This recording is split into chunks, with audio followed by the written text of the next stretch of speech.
They don't want what we know out there. You'll never get this on CNBC. But our school system will never tell us that, because they're part of the process. Fake money, fake teachers, fake assets. I know the game of the rich. My rich dad taught me. You know it because you're the banker. The bankers and the rich play is different than what they teach you in school. All over the world, what does school teach you about money? And the answer is nothing. And that's not a mistake. That's not an accident. I knew that. Most people know that. The way to keep the poor and middle class working hard is never teach them what the rich know. So if you read Rich Dad, Poor Dad, which came out in 1997, it's what the rich teach their kids about money, the poor and middle class do not. Poverty hurts. I mean, I don't like it. And I don't like that our academic system's so corrupt. You know, we know the banking system's corrupt. We know politics is corrupt. But academics is just as corrupt. I mean, one thing if it's the banking and the politics, but this is where we send our children and we trust them to do the right things for them, and yet they're being not taught something so fundamental. Like you asked your dad when you were a kid, Dad, you asked your teacher, when are you going to teach us about money? And it was just never. Never. And they'll never will. You know something. What do you know? Share it. What is financial education? It's not get a job, work hard, save money, and invest in a well-diversified portfolio of stocks, bonds, mutual funds, and ETFs. The financial industry is two things, debt and taxes. In 1971, Nixon took the dollar off the gold standard, and the US dollar became debt. And we still tell kids to go to school, get a job, work hard, save money, and get out of debt. Now, who tells them to do that? That's the most ridiculous thing there is. The book starts and it says, lie number 1, saving money will make you rich. Yeah, it never will. You know that. All taught that as kids. Why would you save it and why would you work for it if they can print it faster than you can work for it? Why do you keep saving when they're printing it? The rich don't work for money. Don't you touch that stuff. It's very subtle, right? Yep. They don't say, I'm going to train you to be a worker bee the rest of your life, but they educate you in a way where that's what you come out. Right. What was he trying to do those first few months were you working for him? What was he trying to get across to you? Because he taught you the hard way about money. And she says, if you're going to be successful in your life, you've got to find the best teachers. And a great teacher is somebody who comes from the inside, not the outside. But in school, you don't know if your instructor is for real or not. That's where the fake teacher comes from. I said, I want you to teach me about money. So why should I teach you? He said, but if I teach you, you work for me for free. And I said, why for free? And my poor dad went nuts. He says, because if I pay you, you think like an employee. Your brain will change. If you learn never to work for money, you'll be a rich man. And this is powerful. Once you give someone a paycheck, their brain turns off. Correct. Because it's... And then the promise of a pension. Right. And job security. Which is kind of a paycheck in disguise. Correct. After you stop working. Give the man a fish, eats for the day, teach him to fish, eats for a lifetime. And most poor people confuse assets for liabilities. They think their home is an asset, it's actually a liability. Right. An asset is a noun, like a house. Cash flow is a verb. So to understand if it's an asset or liability, it takes a noun plus verb. So if the cash is flowing out of your pocket, it's a liability. If the cash is flowing into your pocket, asset, verb, it's an asset. So I own 7,000 rental properties. Those are assets. Every month, the cash flows in.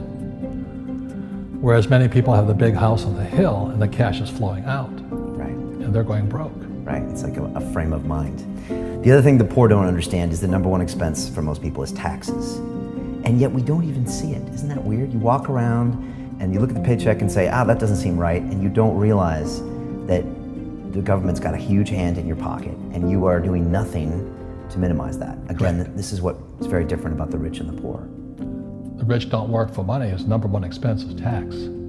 See, there's three kinds of income: earned, portfolio, passive. So earned income is if I get a job, that's earned income. If I'm a doctor or a programmer, that's earned income because I'm working for it. If I buy, let's say, Apple for $10 and I sell it for $20, that's portfolio income, capital gains. Yeah.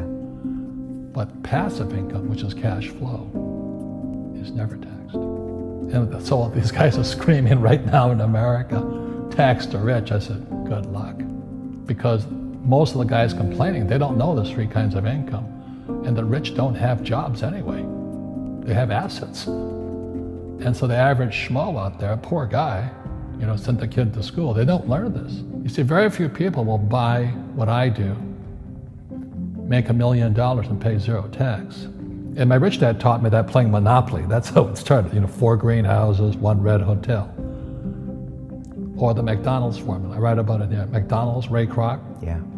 McDonald's is in the real estate business. So they sell hamburgers, but they buy real estate, so they pay no taxes. This guy Bezos, he's $16 billion. How much tax did they pay on that $16 billion? Zero. And that's all legal. Anyone can do it. Everybody can do it. But most people lack the education. So once you learn how to use debt as money, you can never say, I can't afford it. You see, because the banks will give you, so the banks, after the crash of 2008, the banks gave me $300 million tax-free. When I asked the average guy, I said, why don't you use debt? They can't even get a loan. Because their scores, their FICO scores, I don't know if you have them here, are so bad. The school teachers will never tell you that because they don't know it. My poor dad never knew that.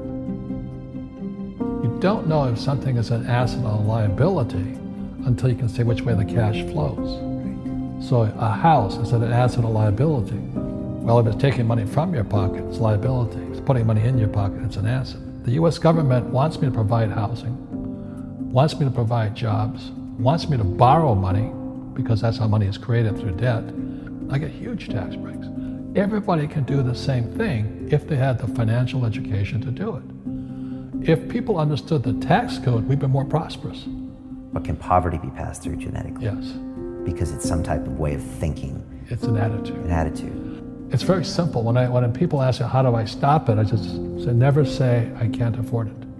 Ask yourself, how can I? The reason I have so much money is because I don't say I can't do it. I just go, how can I do it? And I just go and do it. I make a lot of mistakes, but that's how I learn. How can I? The poor people, like my poor dad, always said, I can't afford it. Do you think I'm made of money? I'm a school teacher. I can't do that. And I picked that up. And my rich dad never said those words. So when I meet poor people, they use the words I can't a lot. So the people that say, I can't afford it, I can't do this, I can't get to college, the rich are evil, I choose not to participate in that. And that's one thing people could change today. Correct. Right now is that dialogue in their head. Stop saying the word can't. I can't. Right. So how can I? How can I? Especially as in, I can't afford it, how can I afford that? Right. Because that opens them up to looking at it as an investment to a greater future. Right. When I borrowed $300 million, I couldn't do it until I went to ask. And I got turned down so many times. I said, and every time I showed the banker my financials and he'd go, sorry. I said, look, do me a favor. Why did you turn me down? And he'd tell me, this is out, the numbers are out here. So if I get these numbers fixed, can I come see you again? He goes, sure. So it's called rejection. Same as my wife rejected me for 6 months. It's just a matter of personal willpower, which is spiritual. Just saying, if they can do it, I can do it.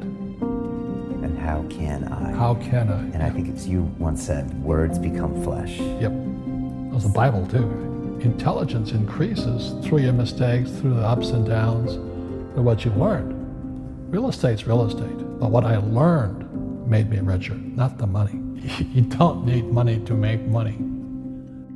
I think all of us, every human being has that low point in their life. And if they get the message, a new life begins. If they don't get the message, they keep going down. The richer I got was because I didn't need any money. I could use this to make money. But how did I get there? Is I made a lot of mistakes. people are afraid of making mistakes and all this, fear of failing, it limits them. Nice, so very nice. So many people trapped in the same device.